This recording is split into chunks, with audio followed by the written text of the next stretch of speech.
I'm Joanna from Britflicks, and thank you. Good morning, ladies. Good morning. Well, on a cold London morning, thank you for taking the time to talk to me. In this film, your characters, you're not functional at all. You're actually very, very active. In fact, I expected your character, Lauren, to kind of one scene and we're gone. Yeah. And she kept coming, but she kept coming back stronger and differently. Definitely. It's good for women, isn't it? Yeah, it's really good. Good. Yes. Actually waiting for Perry to come out with a couple of guns in there and just sort of say, you know, there's some cracking dialogue in there, isn't there? It's really funny. I mean, why don't you start your own firm? I was wondering. I mean, well, we've got a franchise, haven't we? Yeah. We still entertain the old way. We still charm the old way. We still seduce the old way. I don't know, you did pretty well. I mean, you came across as being very tech-savvy, which was really funny. My 10-year-old son, is going, Mum, what? You got to be kidding. I am the mother who rang the school when he was age 9 to say, could you please go into Jimmy's class and tell him that I've forgotten the passcode to the computer? They said, you know what, this is a first. Anyway, the idea of me being techie, at least, you know, anyway. It worked. It did. It worked. Yes, I think it's the glasses. That be the middle-aged blindness thing. No, you look good in it. No, it actually worked because I was like, I actually get that. I actually get what she just said. Yep, I get it. I had to learn it very, very, very carefully. It's that. Dark, what? What attracted you both to the roles? Because they're not everyday kind of roles. So what took you in?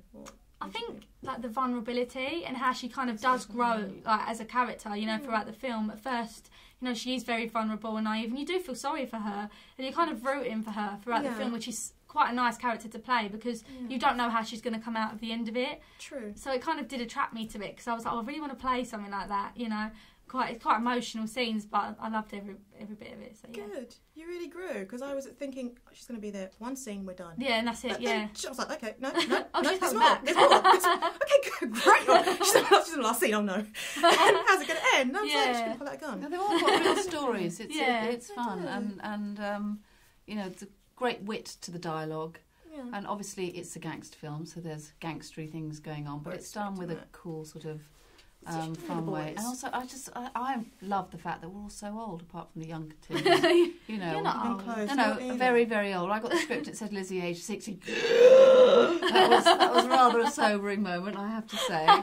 You know, but you know, for real, I've lived in quite a, as we say, challenging street for a while, and I've the lines that I put in the film, those are from my own life. When I say, take your hoods off when you're talking to me, because I did actually. I decided to take these kids on for real in my life. So oh wow, how did that work out? Well, they stopped writing words like punt on my door, and now when I walk past, they go sorry. And I've actually got 2 kittens from the local drug dealers. They're very relaxed. They're the most relaxed cats I've ever had. Wow! And you know, in the hood, it's all marvellous.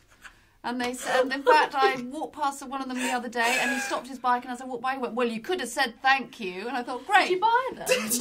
Well, they were just buy them. I get them home. Yeah.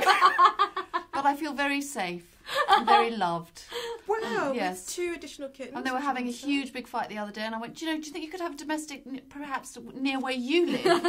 Not around here. Sorry. You probably banned them all. Yeah. No one's around. So basically you run your neighbourhood. Yeah. It seems I come out and say, this is like The Wire, but with less good dialogue. This is ridiculous. She comes out furniture out the way, and could you please clear up your rubbish? Who do you think I am? There's no cars parked outside her house. No cars. Clearly.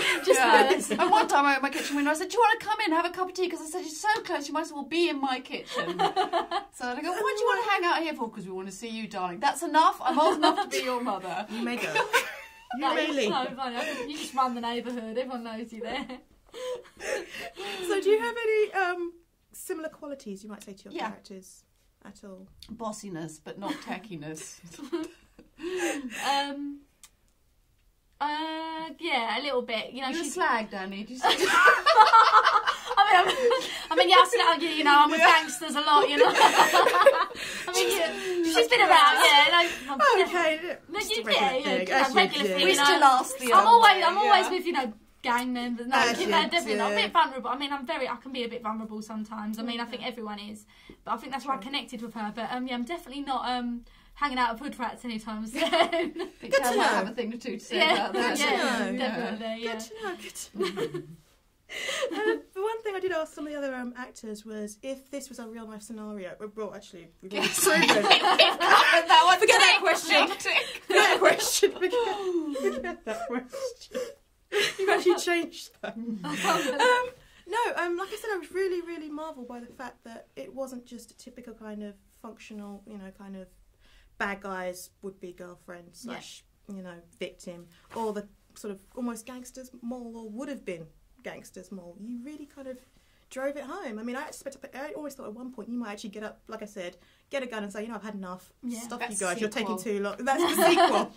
Yeah. Notice. We got attitude going down. Yeah, but you don't have to pause, you have to leave it all to 20 more. Pretty much. But now we've already established that you run your local manor. Yeah, she's the owner. You have your own firm. You haven't got to worry about her. In reality, could you actually see this, if this actually was a real situation between old school cool and new kids, who do you think would win? We know you've won already, but... I mean, you'd like to think that the old school would win, really. I think so. You would like to think these kids really, and I am actually talking from experience. They've been really, for serious for a second, they've just been very badly served by parents and education and failed schools and all the rest of it. And actually, a bit of attention from even, for someone in the end. Because there's always someone a reason, like me. There's always a reason. They just. The hugger hoodie, there's something in that. True. I haven't quite got to hugging bit, but we've certainly got to the etiquette bit and the picking out your rubbish bit. Turn them around with getting kittens as payment. Have you managed anything else? No, that's enough. Kittens, that's just kittens. No protection money going on so far. But they stopped scrawling on my door, and seriously, when I come out, if my son's trying to, I gave them proper talking to. I said, when you are parents, you might want to think I'm a single mum here, and my son needs to go to, he's got to go to Stephen and all this stuff, and I think people just in the end, you actually look people in the eyes and actually have a conversation. Sometimes you just judge too much. You kind of judge anyone with a hoodie. So sometimes you would, it's not. Sometimes you would want the older people to win because they're more, you trust in them more. Sometimes you do just judge people when you see them, and that's sometimes how it shouldn't be. In real life. That's a good point. But the old style gangsters. I mean, as Jonathan, the producer, said, whether doors could be kept open when the Krays or anything. But there certainly was a code, and there was a respect for the way that things are done, and certainly they treat their women on the surface well. Yeah. I mean, Tony, would say things like, you got so and so, swore in front of a woman. How could he swear in front of a woman? Which is, well, that's really so sweet. It's respectful. I mean, you don't get that. By comparison, Even asking. You won't get that now. Not even close. You won't get a full. Everything. Forever then some in one sentence. Pretty much. But thank you very, very much. Well, thank you. It's been a thank you for watching our movie. Thank you. I had a great time. I won't lie.